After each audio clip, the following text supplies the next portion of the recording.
Why is it that in an age of satellites, ground-penetrating radar, and relentless scientific curiosity, the most powerful object in biblical history sits in a tiny chapel in Axum, Ethiopia, where no scientist, not one, is allowed to lay a hand on it? Is it really the Ark of the Covenant, or are we looking at something even more profound? Today we're going to pull back the veil on the guardian of the Ark. Listen, I've heard all the skeptics. They say it's a legend, a medieval construct, a bit of religious theater. But you go to Axum, you feel it. The air there is heavy. The Ethiopian tradition holds that the Ark didn't just vanish from Jerusalem, it was protected.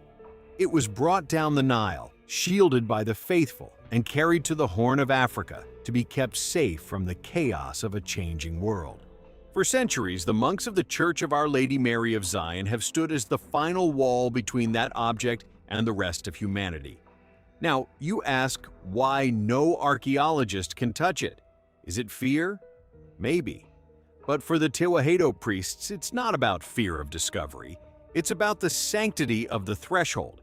In the Western mind, if we can't measure it, scan it, or put a date on it, it doesn't exist. But in the Ethiopian theology, some things aren't meant to be subjected to human inquiry. They believe the Ark is not just a box of gold and shittim wood, it is the literal throne of the Almighty.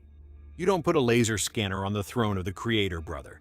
You approach it with fear, trembling, and a life of total monastic consecration. There's a single monk, chosen for life, who never leaves the compound. He doesn't hold press conferences. He doesn't write books for Amazon. He just guards. He's the only one who sees it. He's the only one who knows if the wood is still preserved, if the gold still gleams, or if the ancient presence that once filled the tabernacle is still there, vibrating in the absolute silence of that sanctuary. There have been times of war, times of famine, and times where kings tried to force the doors. But the tradition remains unbroken. It's a defiance of our need to know. The modern world is addicted to opening the box, but the Ethiopian tradition teaches us something the West forgot. Some mysteries are meant to remain mysteries, precisely because they aren't ours to control or commodify. Is it the original? Is it a proxy?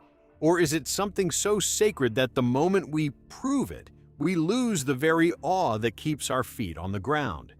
The Ark stays in Axum, locked behind a faith that refuses to bow to the demands of our modern, hungry eyes.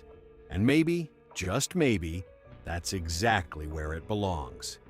Keep your eyes on the horizon and your heart in the text. There's more going on in this world than the news cycle ever tells you.